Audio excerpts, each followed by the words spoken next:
Okay, so with your fundraising, because for actors who are looking to create their own work, that's often the biggest barrier is Mm. I have this great idea. I may even have a great script. I may even have like some friends who are great creatives who can be on my creative team, but where are we getting the money from?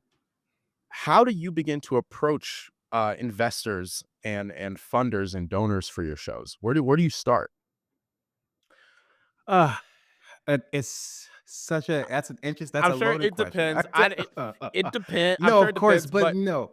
Yeah, but no, but that's no, honestly speaking though, I think for me as an individual, I can speak to my practice. And so for me, what I initially am thinking before I start to approach any investor is what is the project? And am I even invested in and passionate about the thing or no?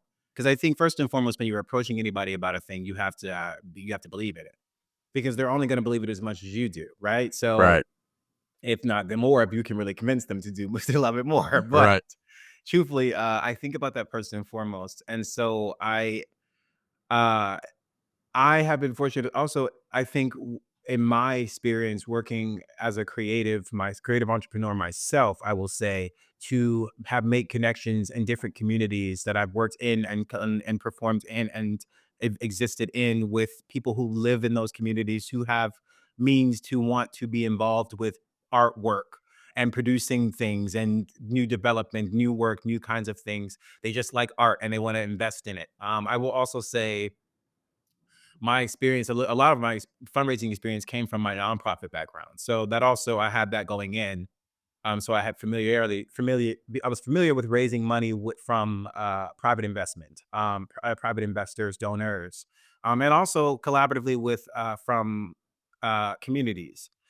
Varying streams, varying different types of donations and fundraising. But I say all that to say that those areas are places where I think I cultivated my abilities to raise and to think about where to go to raise. I will say, look at your community first and foremost, and who's already supporting the things that are going on. Who's already providing funding or opportunities or space. It may not always be money too. It's like, what are people providing? Are there spaces? There's like a local coffee shop around like Harlem coffee shop I like to go to. And the guy just offers his space and has created some partnerships lately with a podcast series and some other folks who do programming in there on a weekly basis. And he doesn't charge them anything. It's like that is producing. That is what we do, and from that, I think there are worlds where as you do that, you grow it, you learn it. What you then can do is create momentum and energy around your thing, and then that can compel people to wanna purchase a ticket to see it. I think when we're talking about funding strategies now, finding private investors is hard as hell, I'm being honest. Um, it's no real good answer as to where to find them. It's really a matter of just knowing, like using your network, talking to everybody you possibly can, and asking people. Someone said it to me this way. They said they made a list of three sections on the list. People they know with money, people who they think have money, and people who I think he got a nice watch. So truly, but yes, also, but then people they know who think they know people who might have money. Like it's like you have layers to it. Like you can look at you there's the strategy to it really is kind of using your network. It really is tapping into it. I'll say for sure. a list of because I love the practical tools, right? Okay, lean on your network. Who do you already know? I like you said, who do you know who's already supporting that kind of work, right? Um, and then practically begin to create your list. There's a column of folks who you know have money, a column of folks who you think may have money, and who's in the third column? In the third column, it's folks who you think know somebody that has money. Oh, so like a middle person who like, okay, could you introduce me to so and so? I believe you. Like last night, I was at the Alvin Ailey Gala, and I imagine that's a lot of networking. You know, they have the party. You find somebody who you think has money. Hey, would you like to buy a ticket to this show benefit? It's going to cost you Yeah. however much for a plate, and they're like, oh, sure.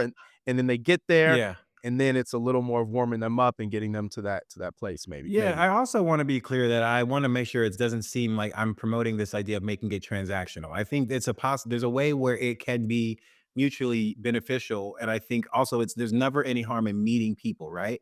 And Right. so even when you run into people who you know potentially just have connections to folks who may know not high net worth individuals, those connections in general are just healthy to nurture.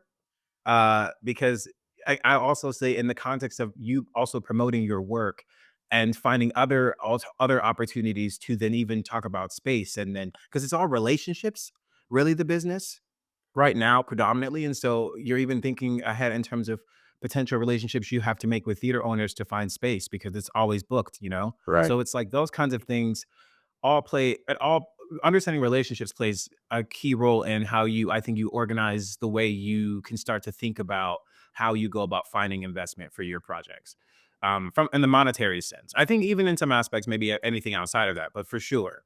Sure. No, and I love what you said, like, it's not all transactional. How is it mutually beneficial? Like, like, don't just walk up to some, investment banker and be like, "Well, I know you have money, so do you wanna invest in my short film?" And they're like, "What? Filmmaking? I don't even know." Like, what world are we talking about here? Hey guys, thank you for checking out The Actor's Instrument on YouTube. Be sure to smash that like button, subscribe, and turn on notifications so you never miss a beat. You can follow us at Actors Instrument Podcast on all social media platforms. Till next time, y'all. Peace.